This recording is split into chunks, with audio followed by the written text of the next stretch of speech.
Praise the lord. హల్లెలూయా. ఈ దినమునకు ఏర్పాటు చేయబడిన దేవుని వాగ్దానము పరిశుద్ధ గ్రంథము నుండి కీర్తనల గ్రంథము 128 అధ్యాయం 1వ వచనం. యెహోవా యందు భయభక్తులు కలిగి ఆయన త్రోవల యందు నడుచుకు వారందరూ ధన్యులు. యేసయ్య మనకి గొప్ప ధన్యత కలుగజేసినారు.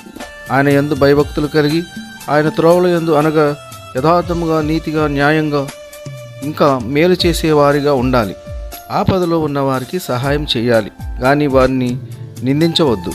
మనము మంచివారితో సహవాసం కలిగి ఉండాలి, చెడ్డవారితో స్నేహం చేయకూడదు. కావున మనము దేవుని ఆజ్ఞల చొప్పున మంచి మార్గంలో నడుచుకుందాం. ఆమేన్. ప్రార్థన.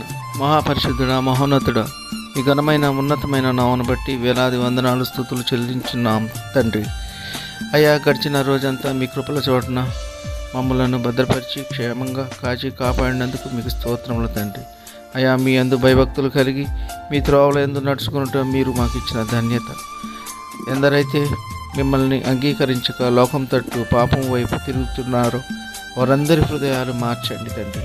యేసే నిజమైన దేవుడని తెలుసుకుని మిమ్మల్ని ఆరాధించే వారిగా వారి హృదయాలు మార్చండి తండ్రి. ఎందరైతే తల్లిదండ్రుల మాట వినకుండా చేరాని నీచ కార్యములు జరిగించచ్చు తల్లిదండ్రులకు దుఃఖం కలుగు చేయుచున్నారు, అటువంటి బిడ్డలను మార్చండి తండ్రి.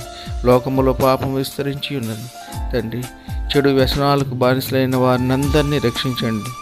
ప్రతి ఒక్కరూ యేసయ్య రాజ్యము నీతిగల రాజ్యము, ప్రేమగల రాజ్యము అని ప్రతి ఒక్కరూ మిమ్మల్ని అంగీకరించి స్తుతించే కృప దయచేయమని ప్రభువైన యేసుక్రీస్తు పేర వేడుకొంచున్నాం తండ్రి.